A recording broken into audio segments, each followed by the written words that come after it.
Hello friends, I am Dr. Rupa Gupta. In today's lecture, we are going to discuss about basic terms of accountancy. अगर आपको accountancy में expertise हासिल करना है तो आपको accounts के basic terms का knowledge होना बहुत ही जरूरी है। तो फ्रेंड्स इस वीडियो को बहुत ही ध्यान से देखिए। So, some definitions to remember. Accounts में अगर आपको महारत हासिल करनी है तो आपको अकाउंट की बेसिक टर्मिनोलॉजी का नॉलेज होना बहुत ही जरूरी है। So let us discuss one by one. The first is inventory, जिसे हम स्टॉक भी कहते हैं। एक ऑर्गेनाइजेशन होती है, वो कस्टमर को जब अपने स्टॉक में से कुछ गुड्स एंड कमोडिटी सेल करती है, रीसेल करती है, तो उसे हम इन्वेंटरी कह सकते हैं। So goods held by a firm or organisation for resale to customer. And the next is the account payable. Account payable means what? A liability that results from the purchase of goods or services on accounts. जब हम goods and services को उधारी में purchase करते हैं तो उसे हम accounts payable कह सकते हैं.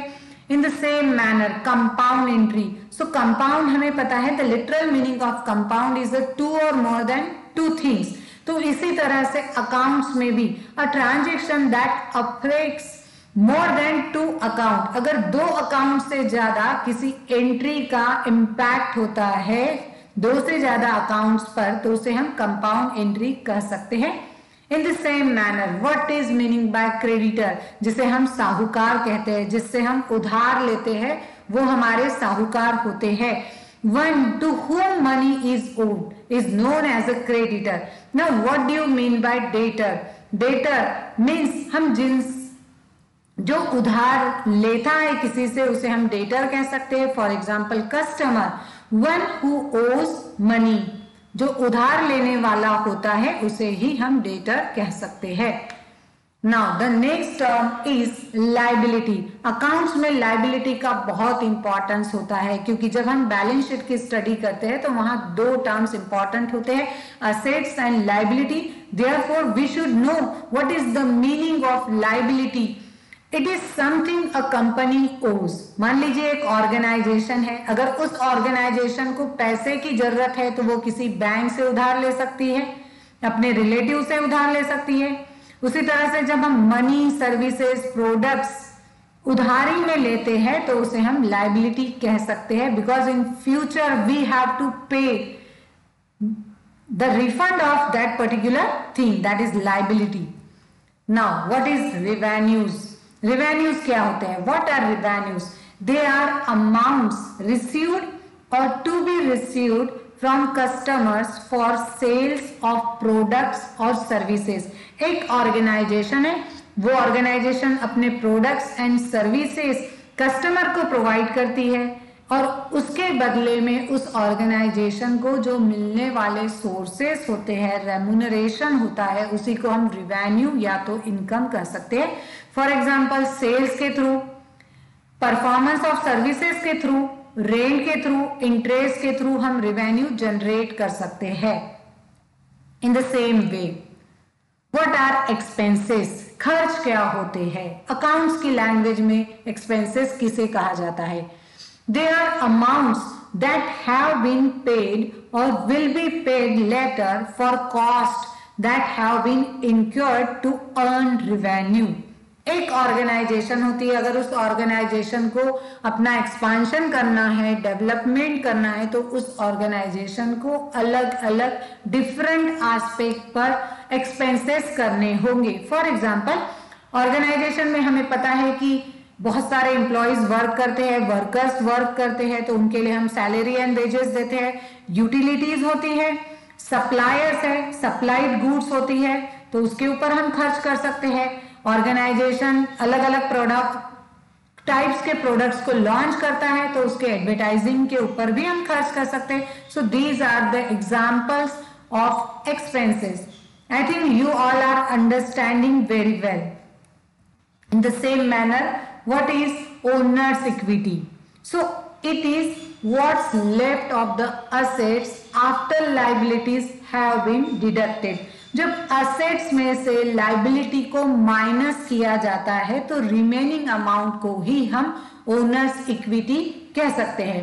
मान लीजिए मेरे पास 10 करोड़ रुपीस है और 10 करोड़ रुपीस में से मेरी लाइबिलिटीज है only 2 crore rupees. So 8 crore rupees is in owner's equity. 10 crore minus 2 crore equals to 8 crore rupees. So the same as net asset, net asset की तरह इसका कैलकुलेशन किया जाता है। The owner's claim on the equities asset, और इसकी वजह से क्या होता है, ओनर क्लेम कर सकता है अपनी एंटिटी के असेट्स पर, अपनी ऑर्गेनाइजेशन की असेट्स पर। आइए देखते हैं हम एक ट्रांजैक्शंस या एग्जांपल के थ्रू ओनर्स इक्विटी का किस तरह से इंपैक्ट होता है। So let us discuss owners equity कब इंक्रीज होती है, ओनर्स इक्विटी कब डिक्रीज होती है। तो ध्यान से देखिए, ध्यान से सुनिए। Owners investment in the business, जब एक ओनर बिजनेस में इन्वेस्टमेंट करता है तो हमें पता है कि इन्वेस्टमेंट करने के बाद में हमें रिवेन्यू मिलने वाला है, हमें प्रॉफिट मिलने वाला है, तो इसकी वजह से ओनर्स की इक्विटी इंक्रीज होती है। इन द सेम मैनर जब एक ओनर अपने बिजनेस में से अपने अमाउंट को विड्रॉ करता है, निकाल लेता है, तो it is a kind of expenses, इसकी वजह से ओनर्स इक्विटी कम होती है, that is decrease in owner's equity. So effects of transaction on owners equity हम एग्जांपल्स के थ्रू समझते हैं, ट्रांजैक्शंस के थ्रू समझते हैं कि ओनर्स इक्विटी पर इन ट्रांजैक्शंस का पॉजिटिव और निगेटिव इंपैक्ट कैसा होता है। So owners equity decrease by owners withdrawal. When owner is ready to withdraw his amount from the business, it decreases owner's equity. Now, when will owner's equity increase? So it increases when owner is ready to invest his amount in the business. So it also generate revenue. So इस तरह से हमने देखा है कि owners की equity कब increase होती है और किस कंडीशन में वो डिक्रीज होती है। Now let us understand the owners equity with the help of accounting equation. Accounts में इक्वेशन का बहुत इंपॉर्टेंस होता है। So the accounting equation, what is the formula of accounting equation? See, this is the formula of accounting equation. Assets equals to liabilities plus owner's equity. Now what is asset? The another name of asset is economic resources. Assets are nothing but economic resources. एक organization के लिए उसकी assets उसके economic resources होती है, उसी तरह से एक ऑर्गेनाइजेशन के लिए उसकी लाइबिलिटीज और ओनर्स इक्विटी वो असेट्स के इक्वल्स टू होती है, और लाइबिलिटीज और ओनर्स इक्विटी इकोनॉमिक रिसोर्सेस के लिए क्लेम भी कर सकते हैं। Therefore assets are always equals to liabilities plus owner's equity. Now resources, we know what is resources. Assets are resources. So resources used in the business, जब हमें एक business चलाना होता है, एक बिजनेस स्टार्ट करना होता है, तो at that time investment in asset is very important. Okay, so what is sources? Sources क्या होते हैं? हमें पता है कि लाइबिलिटीज एंड ओनर्स इक्विटी ही ऐसे सोर्सेस होते हैं जिसके वजह से एक ऑर्गेनाइजेशन अपने पास असेट्स को जनरेट करती है। So resources supplied by creditors and owners. जब भी हमें सोर्सेस की जरूरत पड़ती है तो हम क्रेडिटर्स की हेल्प लेते हैं, हम ओनर्स की हेल्प लेते हैं, और उसकी वजह से हम असेट्स को और रिसोर्सेस को जनरेट करते हैं। Therefore resources is equals to sources, that is assets equals to liabilities and owner's equity. Now the basic accounting equation. Accounting data is represented by the following relationship among the assets, liabilities and owner's equity of a business. See, assets equals to liabilities plus owner's equity. The equation must be in balance after every recorded transaction in the system. So let us see with the help of this example. The first is a Sachin deposits rupees 20,000 in a bank account for ABC Limited. यहाँ आप देख रहे हैं कि सचिन ने 25,000 rupees bank में deposit किए हैं. So this is the sample of accounting equation. Assets equals to liability plus owner's equity. यहां पर दो एस्पेक्ट इंपॉर्टेंट है, दैट इज कैश. सचिन ने 25,000 रुपीज कैश बैंक में डिपॉजिट किया. So cash is example of asset. Cash हमारे लिए asset है. In the same manner Sachin invested this amount. Sachin deposited in the bank. तो ये सचिन का कैपिटल हुआ and therefore it is the example of owner's equity. Now the another example is ABC Limited buys land for rupees 20,000. ABC Limited ने 20,000 rupees का land purchase किया है. अब ABC Limited ने 20,000 रुपए की जमीन खरीदी है तो उसके पास 20,000 रुपीज का लैंड आता है. In the same manner ABC Limited 20,000 rupees cash पे करने वाली है. सो फ्रेंड्स, यहाँ पर कैश और land both are the example of assets, इसीलिए हमने इसको असेट साइड में लिखा है.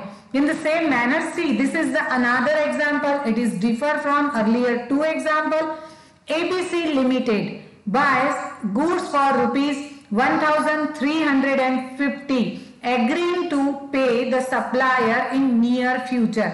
यहाँ पे ABC Limited ने 1,350 रुपए का गुड्स परचेज किया है, लेकिन उधारी में. वो उसे फ्यूचर में पे करने वाला है. Means it is a liability. आपको 1,350 रुपए फ्यूचर में अपने सप्लायर को पे करना है.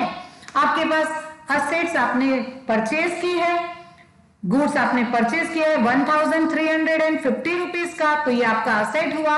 और इन फ्यूचर में आपको आपके क्रेडिटर को, अकाउंट्स पेएबल को 1,350 रुपीज पे करना है. Therefore I have written this in liability side. So see the total is same. 1,350 is equals to 1,350.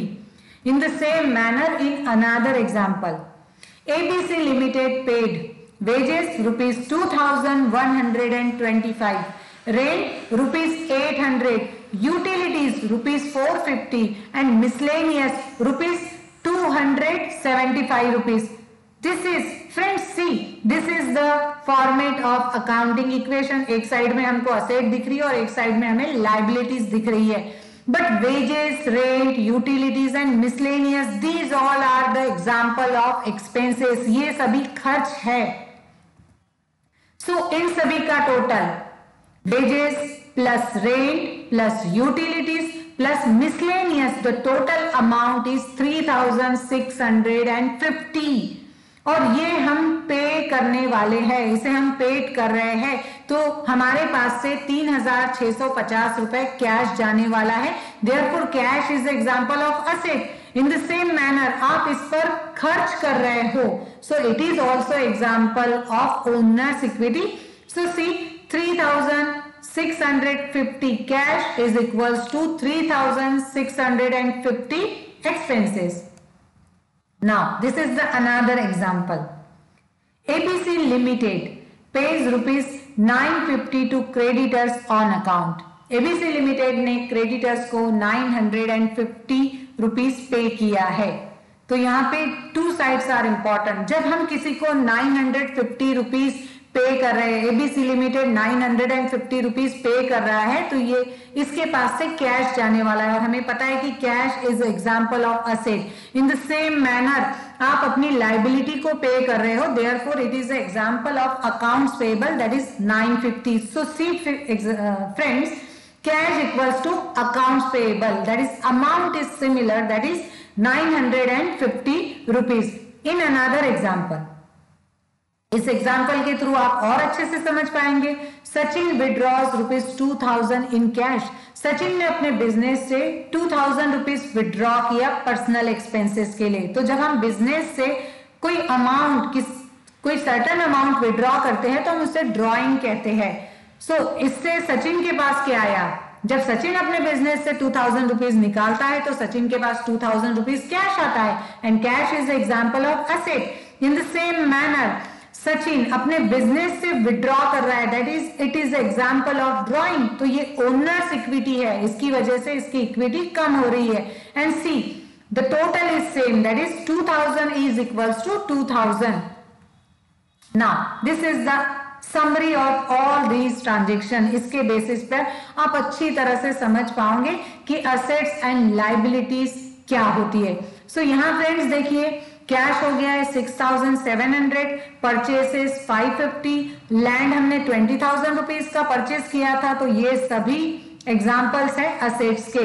In the same manner accounts payable हमारा 400 रुपीज है, and owner's capital, see these are the examples of owner's capital. Sachin's capital 25,000 rupees, Sachin ने अपने business से 2,000 rupees withdraw किया, that is why it is the drawing. Fees earn हुई है 7,500 rupees. उसी तरह से wages expenses, rent expenses, commission and miscellaneous expenses हमने पे किए थे। So these are the all examples of owner's equity, and I think you all understood the accounting equation very well. Thank you.